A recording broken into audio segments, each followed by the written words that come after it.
연구하면서 가장 놀랐던 순간이 있었습니다.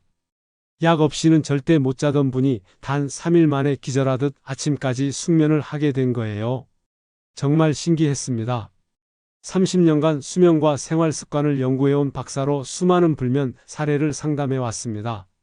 그동안 만난 분들 중에는 10년, 20년씩 약에 의존하시던 분들이 정말 많았어요.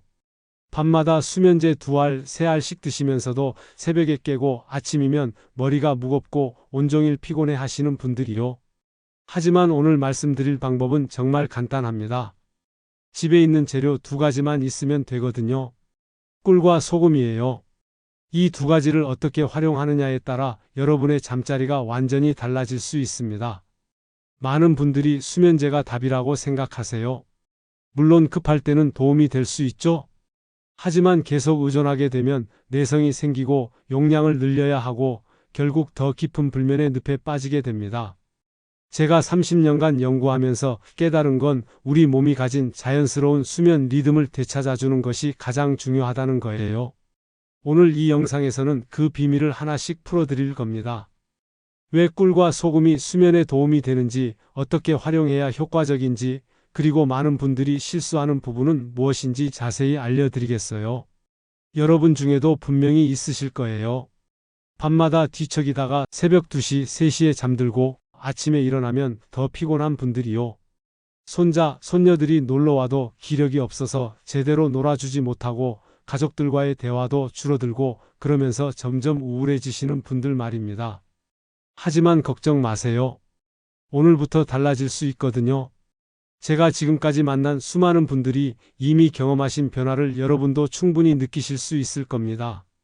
나이가 들었다고 평생 불면에 시달렸다고 포기할 필요는 전혀 없어요. 제 지인 중 72세 김영호 님이 계십니다. 이분은 정말 특별한 경우였어요. 10년 넘게 약 없이는 잠들 수 없었거든요. 밤마다 2알씩 수면제를 챙겨 드셨는데 점점 효과가 줄어들어 불안감만 커졌습니다. 김영호님의 하루를 보면 참 안타까웠어요. 저녁 8시쯤 되면 벌써 초조해지기 시작하세요. 오늘 밤도 못 잘 것 같다는 불안감 때문이에요. 9시에 수면제를 드시고 10시에 잠자리에 누워도 한두 시간은 뒤척이셨죠?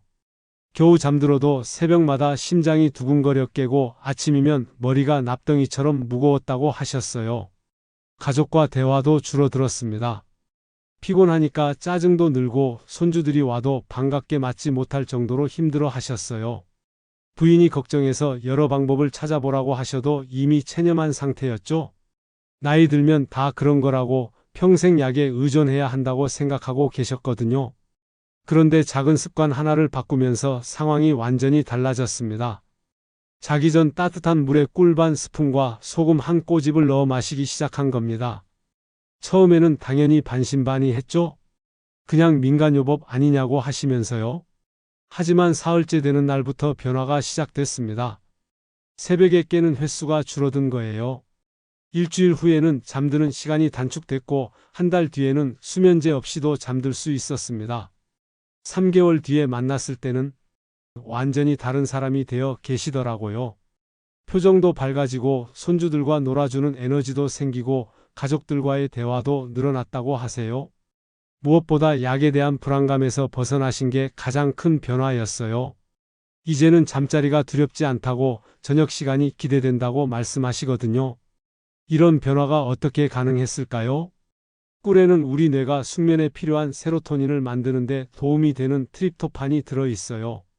그리고 소금의 미네랄 성분은 신경 안정에 도움을 줍니다. 하지만 이것만으로는 부족해요. 정확한 방법을 알아야 하거든요. 여러분의 건강한 노년을 응원하는 이 채널이 더 많은 분들께 도움이 될 수 있도록 구독과 좋아요로 응원해 주세요. 오늘 이 영상에서 말씀드릴 내용은 여러분의 수면 관리 방식을 완전히 바꿀 수 있는 중요한 지혜입니다. 이 이야기를 끝까지 듣고 실천하셔야만 진정한 변화를 경험할 수 있어요. 끝까지 보지 않으시면 가장 중요한 실천법을 놓치게 됩니다. 마지막에 나올 단 하나의 습관이 모든 것을 바꿀 수 있거든요. 지금까지 약에 의존하셨던 분들도, 평생 불면에 시달리셨던 분들도 여러분의 작은 습관을 바꾸는 것만으로도 충분히 김영호님과 같은 변화를 경험하실 수 있어요. 여러분의 식습관과 생활 리듬을 바꾸는 작은 실천만으로도 충분히 일어날 수 있는 일이죠. 그래서 이제는 우리 일상에서 불면을 키우는 습관들을 하나씩 짚어보겠습니다. 좋은 건 많이 넣어야 효과가 크다고 생각하기 쉽지만 꿀과 소금을 과하게 넣는 건 오히려 숙면을 방해할 수 있어요. 정말 많은 분들이 이런 실수를 하고 계시거든요. 꿀을 밥숟가락으로 가득 넣고 소금도 짭짤하게 느껴질 정도로 넣으시는 분들이요. 한국영양학회에서 발표한 자료를 보면 꿀을 과다 섭취했을 때 혈당이 급격히 올라가고 변동이 심해져서 뇌가 각성 상태가 될 수 있다고 나와 있어요. 특히 밤에 이런 일이 생기면 깊은 잠에 들기 어려워지죠. 66세 박기영 님도 그런 경우셨어요. 효과를 빨리 보고 싶어서 꿀을 밥숟가락 가득, 소금도 짭짤하게 타서 드셨다가 밤새 갈증 때문에 물을 계속 마시고 화장실을 오가느라 잠을 이루지 못하셨거든요. 오히려 전보다 더 심해졌다고 하시더라고요. 그래서 양을 정확히 지키는 게 중요해요. 꿀은 티스푼으로 딱 반 스푼, 소금은 엄지와 검지로 살짝 집은 정도면 충분합니다. 이 정도면 우리 몸에서 자연스럽게 수면 호르몬이 분비되는 걸 도와주면서도 부작용은 없어요. 특히 당뇨가 있으시거나 고혈압 약을 드시는 분들은 양을 더 줄이시거나 아예 빼셔야 할 수도 있어요. 꼭 주치의와 상의해 보세요. 혹시 여러분도 많이 넣어야 좋다고 생각하지 않으셨나요? 자기 직전에 마시는 것도 큰 실수 중 하나예요. 잠들기 바로 전에 물을 마시면 새벽에 깨게 되거든요. 서울대학교 수면센터에서 연구한 결과를 보면 잠들기 직전에 과도한 수분을 섭취하면 야간뇨 위험이 크게 높아진다고 되어 있어요. 71세 최은숙 님이 딱 그런 경우셨죠? 잠들기 바로 전에 마셨다가 매일 새벽 2시, 4시마다 화장실에 가느라 숙면이 계속 끊어졌어요. 한번 깨면 다시 잠들기까지 1시간씩 걸리니까 결국 피로가 쌓일 수밖에 없었죠. 올바른 방법은 잠들기 30분에서 1시간 전에 마신 후 반드시 화장실을 다녀오는 거예요. 이렇게 하면 꿀과 소금의 효과는 충분히 누리면서도 밤중에 깨는 일은 줄일 수 있거든요. 늦은 저녁에 다른 음료수나 물도 많이 드시면 안 돼요. 여러분은 보통 언제 물이나 음료를 드시나요? 정제 소금과 가공꿀을 사용하시는 분들도 많은데 이것도 효과가 떨어지는 이유 중 하나예요. 시중에서 파는 하얀 소금, 그러니까 정제 소금은 나트륨만 남고 다른 미네랄은 거의 없어요. 그리고 설탕이 섞인 가공꿀은 순수한 꿀의 효과를 기대하기 어렵죠. 대한영양학회 보고서를 보면 천일염에는 마그네슘과 칼륨이 풍부해서 신경을 안정시키는 데 도움이 된다고 나와 있어요. 생꿀에는 효소와 미네랄이 그대로 살아있어서 우리 몸에서 자연스럽게 수면 호르몬 분비를 도와주고요. 69세 윤성환 님도 처음에는 집에 있던 정제소금과 가공꿀을 쓰시다가 별 효과가 없었는데 천일염과 생꿀로 바꾸신 후에야 비로소 숙면을 찾으셨어요. 마트에서 살 때 성분표를 꼼꼼히 보시고 천일염, 생꿀이라고 적힌 제품을 고르세요. 첨가물이 들어간 꿀, 특히 물엿이나 설탕이 섞인 건 피하셔야 해요. 집에 있는 꿀과 소금이 어떤 종류인지 한번 확인해 보셨나요? 취침 전에 TV나 스마트폰을 보시는 것도 불면을 키우는 큰 원인이에요. 화면에서 나오는 블루라이트가 우리 뇌를 깨워서 수면 호르몬 분비를 방해하거든요. 미국 수면재단 보고서에 따르면 블루라이트에 노출되면 멜라토닌 분비가 최대 50%까지 줄어든다고 해요. 68세 장명수 님이 대표적인 경우였어요. 매일 밤 10시부터 12시까지 뉴스를 보시는 게 습관이었는데 자극적인 내용들 때문에 머릿속이 복잡해지고 블루라이트 때문에 잠이 오지 않았던 거죠. 라디오로 바꾸신 후에는 약을 끊을 수 있었어요. 취침 1시간 전에는 화면을 끄고 대신 책을 읽거나 차분한 음악을 들어보세요. 라디오 프로그램도 좋고 가족과 따뜻한 대화를 나누는 것도 도움이 돼요. 특히 자극적인 뉴스나 드라마는 피하시는 게 좋아요. 마지막으로 가장 중요한 건 마음가짐이에요. 나는 평생 못 고친다. 나이 들면 다 그런 거다 하고 체념하시는 분들이 정말 많거든요. 하지만 이런 부정적인 마음가짐 자체가 수면 호르몬 분비를 방해해요. 한국심리학회에서 연구한 자료를 보면 긍정적인 기대감을 갖고 수면 개선에 임한 그룹이 그렇지 않은 그룹보다 개선율이 2배 높았다고 나와 있어요. 마음의 힘이 생각보다 크다는 뜻이죠. 70세 이정진 님도 처음에는 완전히 불신하셨어요. 그런 게 어디 효과가 있겠냐고요. 하지만 제가 원리를 자세히 설명해 드리고 다른 분들의 사례를 들려드린 후에는 마음을 바꾸시더라고요. 그리고 꾸준히 실천하시면서 정말로 숙면을 되찾으셨어요. 완벽하게 해야 한다는 부담도 갖지 마세요. 오늘 하루만 실천한다는 마음으로 가볍게 시작해 보시면 돼요. 조급해하면 오히려 스트레스가 되어서 수면을 방해할 수 있거든요. 여러분은 지금도 나는 못 고친다고 생각하고 계신가요? 이렇게 5가지 잘못된 습관들이 여러분의 불면을 키우고 있었습니다. 과한 양, 잘못된 타이밍, 좋지 않은 재료, 블루라이트 노출, 그리고 부정적인 마음가짐까지요. 이제 반대로 숙면으로 이끄는 올바른 생활법을 정리해서 알려드리겠습니다. 꿀 반 스푼과 소금 한 꼬집, 이 황금 비율을 정확히 지키시는 게 가장 중요해요. 많은 분들이 대충 넣으시는데 정확한 양을 맞춰야 효과를 볼 수 있거든요. 작은 컵에 따뜻한 물 150ml 정도, 여기에 티스푼으로 꿀을 딱 반 스푼, 그리고 소금을 엄지와 검지로 살짝 집은 만큼만 넣으세요. 물 온도도 중요해요. 너무 뜨거우면 꿀의 좋은 성분이 파괴되고 너무 미지근하면 효과가 떨어져요.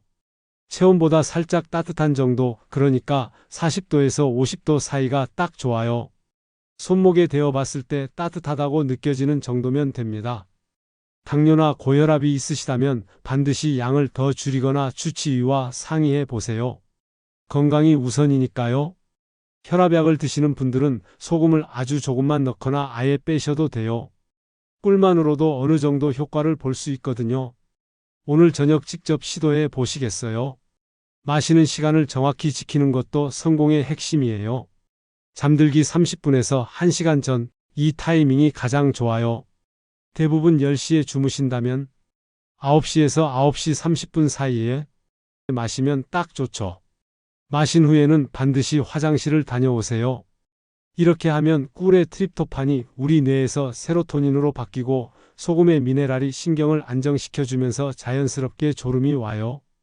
동시에 밤중에 화장실 때문에 깨는 일도 줄일 수 있고요.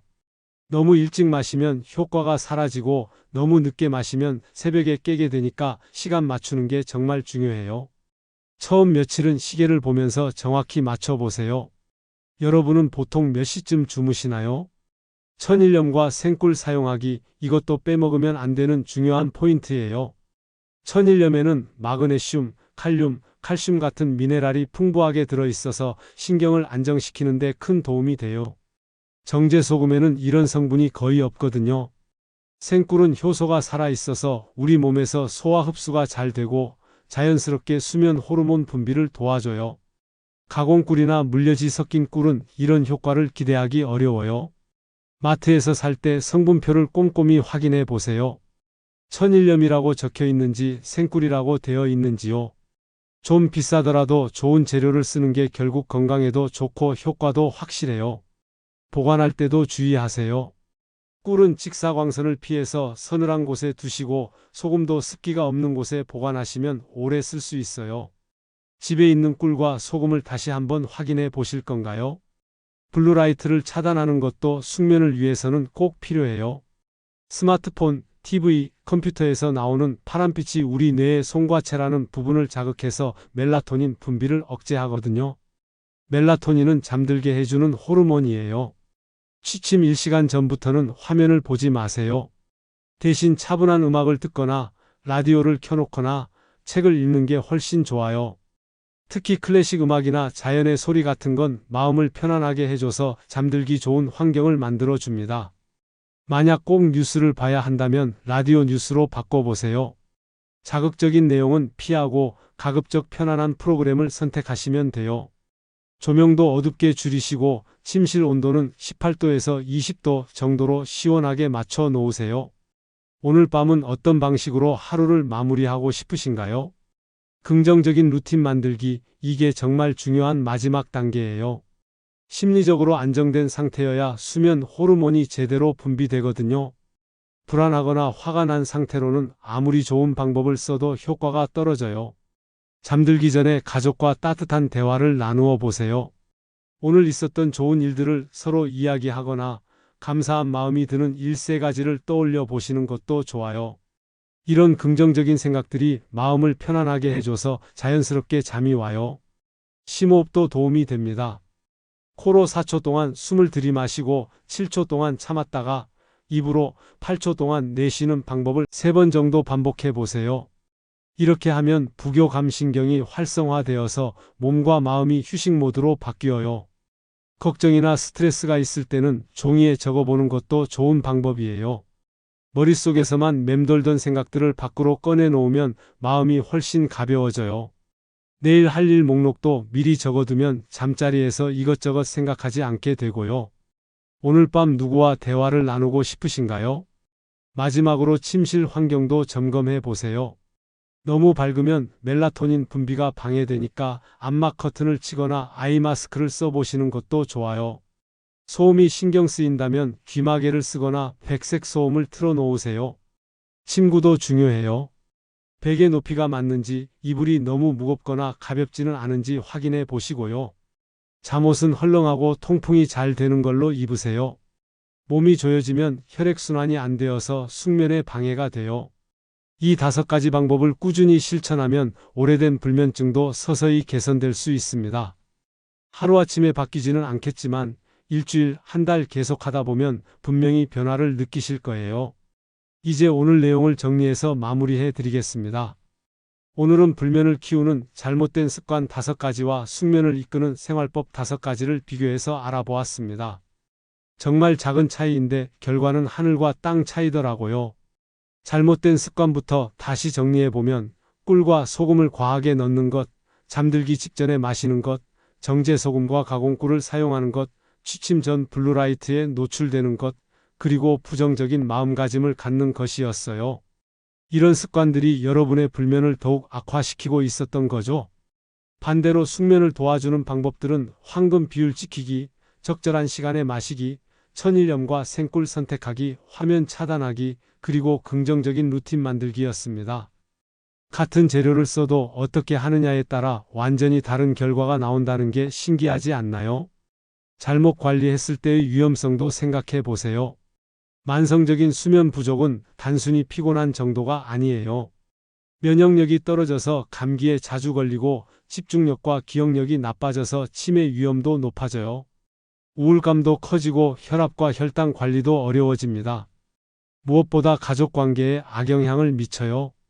늘 피곤하고 짜증이 나니까 대화도 줄어들고 손자 손녀들과의 소중한 시간도 제대로 누리지 못하게 되죠. 외출하기도 싫어지고 점점 집에만 있게 되면서 사회적 고립까지 이어질 수 있어요. 하지만 제대로 관리하면 어떨까요? 우선 약에 대한 의존도를 줄일 수 있어요. 자연스러운 방법으로 숙면을 취하게 되니까 부작용 걱정도 없고 내성이 생길 염려도 없죠. 아침에 일어났을 때 개운함을 느끼고 하루 종일 활기찬 상태를 유지할 수 있어요. 면역력도 강해져서 잔병 치레가 줄어들고 뇌 기능도 좋아져서 기억력과 판단력이 개선돼요. 감정적으로도 안정되어서 가족들과의 관계가 좋아지고 새로운 일에 도전할 수 있는 에너지도 생겨요. 실제로 제가 만난 많은 분들이 숙면을 되찾은 후에 새로운 취미를 시작하시거나 봉사활동에 참여하시거나 여행을 계획하시더라고요. 잠을 잘 자니까 인생이 달라진 거죠. 오늘 당장 실천할 수 있는 단 하나의 제안을 드릴게요. 꿀 반 스푼과 소금 한 꼬집을 따뜻한 물에 타서 잠들기 30분 전에 마셔보시는 겁니다. 이것만 일주일만 꾸준히 해보세요. 분명히 변화를 느끼실 거예요. 처음 며칠은 큰 변화가 없을 수도 있어요. 하지만 포기하지 마시고 계속 해보세요. 우리 몸이 적응하는 데는 시간이 필요하거든요. 일주일 후에는 잠드는 시간이 빨라지고 2주 후에는 새벽에 깨는 횟수가 줄어들고 한 달 후에는 완전히 새로운 수면 패턴을 경험하실 수 있을 거예요. 그리고 기록해 보세요. 언제 마셨는지, 몇 시에 잠들었는지, 몇 번 깼는지, 아침에 어떤 기분이었는지 간단하게라도 적어두시면 변화를 객관적으로 확인할 수 있어요. 다음 영상에서는 숙면을 더 깊게 돕는 저녁 식사법을 알려드리겠습니다. 어떤 음식을 먹으면 잠이 잘 오는지, 피해야 할 음식은 무엇인지, 언제 드셔야 하는지 구체적으로 말씀드릴 예정이에요. 수면에 도움이 되는 간단한 요리법도 소개해 드릴 거고요. 오늘 영상이 도움이 되셨다면 구독과 좋아요 꼭 부탁드려요. 더 많은 분들이 건강한 잠자리를 되찾을 수 있도록 공유해 주시면 정말 감사하겠습니다. 여러분은 오늘 밤 어떤 방법부터 시작하고 싶으신가요? 꿀소금물부터 시도해 보실 건지, 블루라이트 차단부터 해보실 건지, 아니면 긍정적인 마음가짐부터 바꿔보실 건지 댓글로 계획을 남겨주시면 함께 응원해 드리겠습니다. 여러분의 건강한 변화를 진심으로 기원합니다.